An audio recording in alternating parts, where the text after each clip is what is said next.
여러분 안녕하십니까? 저는 판서하는 간호사 아나운서 갓나운서 송아름입니다. 여러분 반갑습니다.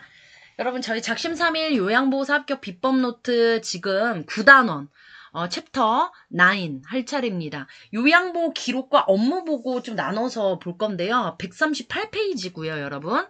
자, 먼저 요양보호 기록은요. 여러 가지 법에 노인장기요양보호법 안에 이 기록의 종류들이 나와 있거든요. 그래서 이 대표적인 기록 양식들은 여러분들이 지금 달달 외우지 않아도 이 책 한 권을 뗐을 때 여기저기서 나오는 얘기들이에요. 그쵸? 자, 그래서 우리가 법정 서식에 대해서 나열을 한 거고, 장기 요양기간 자체적으로 사용하는 그런 기록 양식들이 있거든요. 뭐, 예를 들어서 상담일지 같은 경우는 우리가 대상자를 상담하는 것도 있지만, 장기 요양 기관에서 차원에서 상담하는 것도 있고, 그 다음에 대상자의 욕구를 사정해야지 우리가 거기에 맞는 요양보호 서비스를 해드릴 수가 있잖아요. 그리고 우리가 제공 기록지를 적을 때 항상 넣는 상태 기록지가 있고, 사고가 일어났을 때 그거에 대한 후속 조치까지 작성하는 사고 보고서가 있고, 그 다음에 방문 일지에 대한 내용, 사례 회의, 또 이렇게 원래 회의 같은 걸 해야 되기 때문에 거기에 대한 거, 그 다음에 인수인계서 만약에 다른 사람을 대체해야 되는 경우에, 그 다음에 뭐 요양 간호, 우리가 그 방문 요양만 있는 게 아니라 방문 목욕도 있고 방문 간호가 있잖아요. 그럴 때 작성하는 거, 그런 것들이 구비가 됐습니다. 그러면 이 많은 것 중에서 자, 요양보호 기록의 종류에 대해서 보겠습니다. 그러면 여러분들이 외우셔야 되는 게 자, 이거겠죠? 우리가 급여 제공기록지라 그래서 제공기록지라는 단어를 더 많이 써요. 그래서 우리가 써야 되고, 그럼 여기에 상태기록지 나와 있거든요. 요건 매일 쓰는 거예요, 여러분. 그 다음에 사고보고서는 자주 쓰는 게 아니라 사고가 있을 때만 쓰는 거고요. 그리고 인수인계서는 내가 일을 못하는 상황에 다른 사람이 대체해야 될 때, 대상자에 대해 자세히 적는 그런 인수인계서를 말합니다. 그러니까 여러분들이 요 4가지 아시면 되고요. 자, 그런데 그냥 주먹국으로 기록하는 게 아니라 기록의 원칙이 있습니다, 여러분. 당연히 기록이라고 하는 건 사실 있는 그대로 쓰는 겁니다. 그쵸? 그래서 우리의 주관적 내용은 피해야 되고요. 사실 그대로 작성해야 되고요. 그쵸? 가장 모든 기록의 원칙은 육하 원칙을 바탕으로 누가 언제 어디서 무엇을 어떻게 왜 꼭 들어가 있어야 되고요.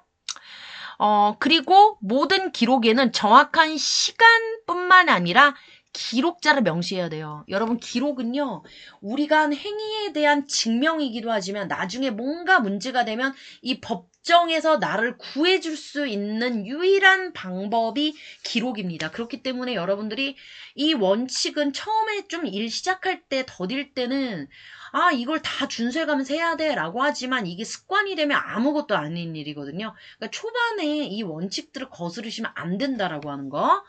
자, 그 다음에 기록은 바로 기록하는 게 제일 좋습니다, 여러분. 나중에 까먹어요. 그럼 나한테 손해다 이렇게 생각하고 행위 직후에 바로 기록하시는 게 좋습니다. 그리고 똑같죠. 기록은 그때그때 하는 게 좋다라고 하는 겁니다. 왜곡될 가능성이 있고, 특히나 시간의 흐름 순서대로 대상자의 요양보호사가 한 일 중심으로 하는데, 그럼으로 인해서 요양보호 서비스를 받고 대상자에게 어떤 변화가 일어났는지 이런 것도 당연히 적어야겠죠. 그죠? 공식화된 용어를 사용하셔야 되고요, 여러분. 그리고 간단 명료하게 지리멸렬하게 좀 쓰지 마시고 초점이 분명하고 간결하게 좀 쉽게 작성하셔야 된다. 그리고 시간이랑 기록자 반드시 쓴다 그랬죠. 그때 기록하시고 나서 서명을 하신다. 요즘 정자로 서명하는 거 아시죠? 그쵸? 그리고 기록을 만약에 고칠 때요. 나중에 이거 너 증거자료 되니까 이거 급하게 고친 거 아니야? 이렇게 생각할 수 있기 때문에 지우거나 덧칠하지 않아요. 그쵸? 밑줄을 긋고요. 빨간색으로 이제 보통 이렇게 하고 뭐 에러 이렇게 쓰는 경우도 있지만 보통 빨간색으로 에러 이렇게 쓰는 경우도 있지만 이렇게 밑줄 긋고 빨간색으로 색깔 아예 바꾼다는 거예요. 이렇게 정정한 후에 중요한 게 뭐냐면 여기다가 내 이름을 쓰는 거예요. 근처에다가. 자, 그 다음에 애매한 표현 말고 구체적인, 많이가 아니라 정확히 계량화될 수 있는 걸로 적으시고요. 오래전이 아니라 몇 년 전, 몇 개월 전, 그리고 정확하게 쓰셔야 되고요. 그 다음에 오랜만에도 일시 정확하게 쓰시면 또 좋고요.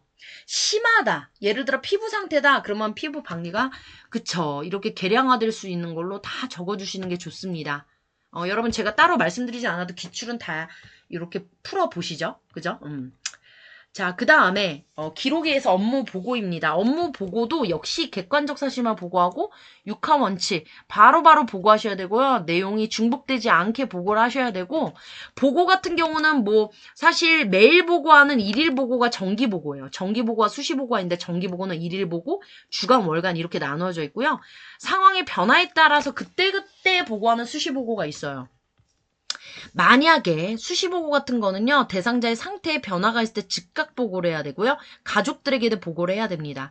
그리고 추가하거나 변경할 서비스가 있을 때 그때 이제 기록을 하고요. 새로운 정보를 파악했을 때 이런 것도 우리가 제일 많이 알 수 있어. 오히려 가족보다. 그렇기 때문에 새로운 업무 방법 더 효과적이고 효율적인 걸 찾았을 때 그리고 업무를 만약에 잘못 수행했을 때 그쵸? 이거는 관리자랑 상의를 해야 됩니다. 그럴 때 보고용으로 쓰고요. 그리고 우리가 앞에서 사고 보고서 쓴다 그랬잖아. 그때 사고가 발생했을 때 그 보고서에 쓰게 되는 거고요. 자, 그럴 때 우리가 여러분 중요한 게요. 구두보고가 있고 서면보고가 있고 전산망보고가 있는데 우리 요양보호사 하시는 분들이 전산망보고 되게 어려워하시는 경우에 구두보고나 서면보고 많이 하는데 구두보고는 자, 보세요. 급하거나 사안이 기별할 때가 아니라 가벼울 때예요. 이때 빼고는 언제 한다? 다 서면 보고를 해요. 그 외에는 다 서면 보고를 한다라고 하는 거예요. 자, 여러분 요거 구두 보고가 아니라 서면 보고입니다. 자, 요게 중복이 됐어요. 지금 가서 여기에 갖다 붙은 거라서 자, 이게 서면 보고다. 이렇게 생각을 하시면 돼요. 자, 구두 보고는요. 결론부터 보고하고요. 결과 상태 원인들을 보고하고 근데 신속하게 보고할 수 있는 장점이 있는가 하면 기록을 남길 수 없어요. 그래서 나중에 기억에 더듬어서 이제 서면 보고를 하는 근데 너무 급한 경우는 어쩔 수가 없죠. 언제 그거 다 작성하고 앉아 있어요. 그쵸? 자, 그렇기 때문에 만약에 상황이 급한 경우 반드시 구부 보고하고 나중에 서면 보고를 한다라는 거 잊으시면 안 되고요. 대부분이 뭐다? 급하거나 사안이 가벼울 때 빼고는 다 서면 보고를 한다라고 생각을 하시면 돼요. 서면 보고의 유일한 단점은 신속하게 보고할 수 없다라는 거 이외에는 정확한 기록이기 때문에 이 서면 보고를 굉장히 많이 주로 이용한다 이렇게 생각을 하시면 돼요. 전산만 보고는 요즘 되게 많이 늘어나고 있는 추세여서 이제 이게 세대 교체가 되거나 우리 직업군에 세대 교체가 되고 하면 전산만 보고가 많이 활성화가 되겠죠. 그쵸? 그래서 제가 마지막 남겨놓은 거는 보고하면 최종 책임은 우리에게 있진 않아요. 근데 보고하지 않으면 내가 모든 책임을 져야 된다. 이렇게 생각하시고 보고는 정말 여러분들을 보호할 수 있는 하나 수단입니다. 여러분들이 책임져야 된다거나 뭔가 여러분들이 우리 흔히 말해서 진짜 쪽팔리는 상황이 온다. 이거는 여러분들 지나친 좀 걱정이세요. 그러니까 잘 보고를 하셔야 된다. 자, 사례 관리 같은 경우는 여러분 요거는 추가로 좀 요게 지금 오늘날에 통합 돌봄 있잖아요. 그거의 전신이라고 생각하시면 돼요. 자, 사례 관리의 과정. 그래도 여전히 사례 관리를 하고 있기 때문에 먼저 우리가 사례 관리로 요렇게 먼저 내정을 하잖아요. 그러니까 사례는요. 뭔가 해결할 문제가 있는 분들을 대상으로 하는 거예요. 그렇기 때문에 이분이 진짜 문제를 우리가 해결해 줘야 되냐 먼저 알아보고 대상자가 맞다라고 하면요. 요렇게 욕구 사정을 해요. 뭘 원하는지. 1차 회의를 해서요. 나중에 이제 이분들 사례 관리해야 된다라고 하면 우리가 서비스 제공해 나갑니다. 그리고 이용점검 모니터링을 하고요. 필요시예요. 이거는. 1차 내부 회의는 꼭 해야 되고요. 이건 필요시.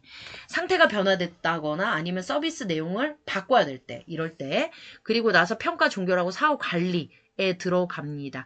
이것도 사례 관리 좀 하나 알아두시면 앞으로 여러분 통합 돌봄 서비스에 좀 많은 도움이 되실 거예요.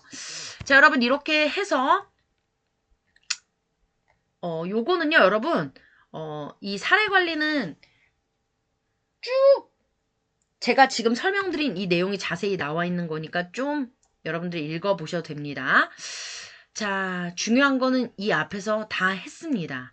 자, 그렇기 때문에 여러분들 지금 이 시간 함께한 시간은요, 우리 요양보 기록, 종류와 어떨 때 어떤 기록을 한다, 기록의 원칙, 그 다음에 업무 보고의 종류, 어떻게 보고하는지 설명드리는 시간 가졌습니다. 여러분 감사합니다. 이상입니다.